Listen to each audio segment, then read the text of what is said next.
신임 청와대 비서실장 인선이 늦어지고 있습니다. 김기춘 전 비서실장의 사표는 사실상 수리된 상태지만 후임자는 여전히 오리무중입니다. 정치사회부 박민호 기자와 이야기 나눠보겠습니다.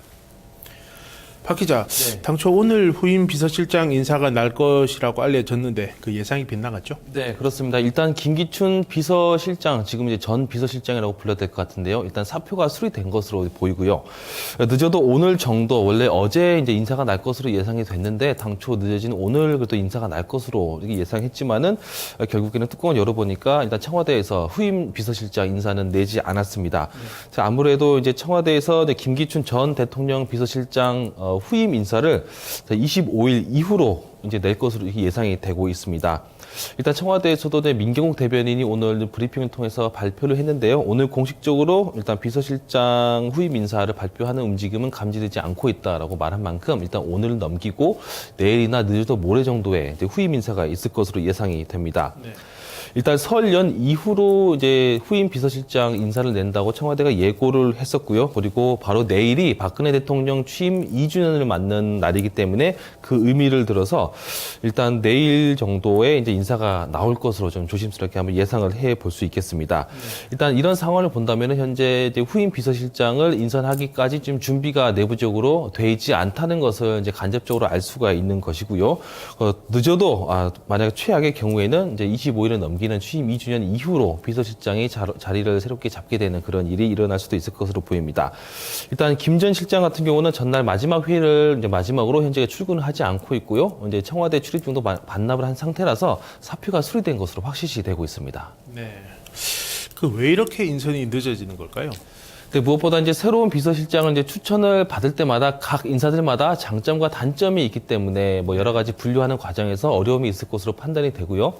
무엇보다 지금 국민들의 눈높이에 맞게끔 새로운 비서실장을 인선을 해야 되기 때문에 그 부분을 만족하는 분야에서도 현재 과정상 좀 늦어지고 있는 것으로 판단이 됩니다. 그리고 박근혜 대통령의 미래 비전을 같이 공유하고 그리고 대통령이 공석인 자리에서 청와대 비서진을 함께 이끌어갈 인물을 찾아야 하기 때문에 그만큼 더 선별하는 과정이 어려워 보이는 것으로 판단이 됩니다.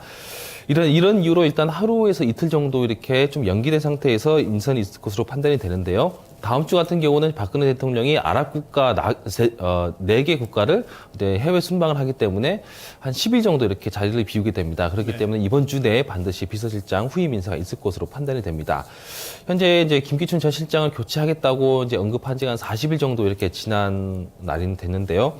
일단 박근혜 대통령의 결단이 늦어지고 있는 모습을 보이면서 정치권에서도 여야를 막론하고 현재 갈피를 잡지 못하고 있는 상황입니다. 네. 후임 비서실장으로 거론되는 사람들은 누가 있습니까? 네, 이제 후임 비서실장으로 이제 거론되는 인사들이 한 10명 정도 이렇게 압축되고 있습니다. 가장 대표적으로 이제 권영세 주중 대사. 근데 이 사람은 이제 꼽을 수가 있는데요. 이번에 외교부 대사 인사에서 빠지고 나서 갑작스럽게 입국을 하게 되면서 이제 이번 개각 인사에 포함될 것이다. 아니면은 비서실장으로 내정될 것이다. 이런 이야기가 많았었는데요. 아직까지 인사에 포함되지 않은 거 보면은 가장 유력한 후임 비서실장으로 이렇게 꼽히고 있습니다. 그리고 다음으로 황교안 법무부 장관 같은 경우도 이제 젊은 실무형 인사로 꼽히고 있는데요. 최근에 통합진보당 해산 문제와 관련해서 깔끔하게 일을 처리했다라는 그런 긍정적인 평가를 받고 있어서 일단 화마평에 오르고 있습니다. 네. 현재 이들을 포함해서 10명 정도가 이제 후임 비서실장으로 이제 거론되고 있는데요. 이들을 이제 제외했을 때도 제3의 인물, 깜짝 인사 가능성까지 거론되고 있습니다. 구체적으로 살펴보면 정치인들 가운데에서는 이제 전 홍사덕 의원을 이제 박근혜 대통령과 많이 친하기 때문에 거론되고 있고요. 현경대 민주평통 수석 부의장 그리고 김병호 한국언론진흥재단 이사장 등이 거론되고 있습니다. 그리고 경제 부분에 초점을 맞춘다면 최근에 이제 총선 불출마 선언을 한 이항구 의원이 될 수 있고요. 그리고 한덕수 코트라 회장 그리고 김학수 도로공사 사장 그리고 전 해양수산부 장관이었던 이주영 의원도 현재 비서실장 후임자로 화마평에 오르고 있습니다. 일단 중동 4개국 순방 이후로 이제 비서실장 인선이 늦어질 가능성은 없어 보이는데요. 대통령이 자리를 비우는 동안 내내 비서실장이 자리를 대신했기 때문에 이번 주 안에 일단 인선이 있을 것으로 예상이 됩니다. 네, 그렇군요. 비서실장이 바뀌게 되면 이제 그동안 하락했던 그 대통령 지지율이나 또 인사 불통에 대한 비판적인 여론 같은 게 좀 잦아들 수 있을까요?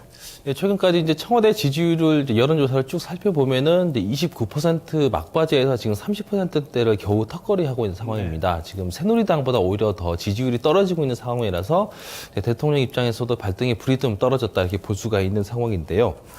근데 박근혜 정부에서 인사 문제가 터지고 이제 여러 가지 문제가 계속 불거질 때마다 김기춘 비서실장 책임론이 계속 제기가 됐었습니다. 이제 불통의 리더십의 당사자로 항상 김기춘 전 비서실장이 이제 이러한 책임을 묻게 되는 그런 꼬리표가 항상 따라다녔었는데요. 최근에 이를 좀 만회하기 위해서 청와대 입장에서는 이완구 총리 카드를 꺼내 들었지만은 오히려 각종 비리와 그런 여러 가지 문제가 더 불거지면서 오히려 상처만 더 받게 됐습니다. 네. 결국에는 이제 비서실장을 교체하는 그 방법이 이제 청와대의 기류를 좀 변화시킬 수 있는 그런 반전의 카드가 좀 작용될 것으로 보이는데요. 그런 과정에서 적임자를 찾다 보니까 좀 시간이 좀 걸리는 것으로 판단이 되고 있습니다. 네. 일단 새로운 인사 스타일을 이제 추구하고 있는 박근혜 대통령이 이제 새로운 비서실장을 자리에 앉히게 되면은 이러한 분위기를 좀 반전시킬 수 있는 계기가 될지 아니면 또다시 인사 쇄신이 부족하다라고 하는 비판을 받게 될지 좀 더 지켜봐야 될 문제인 것 같습니다. 네, 알겠습니다. 박민호 기자 수고했습니다. 네, 고맙습니다. 청와대 비서실장 찾기가 계속되고 있습니다. 적임자를 찾기 위한 노력이겠지만 국민의 눈높이에 맞는 결정이 되길 바랍니다. 뉴스통을 마칩니다. 고맙습니다.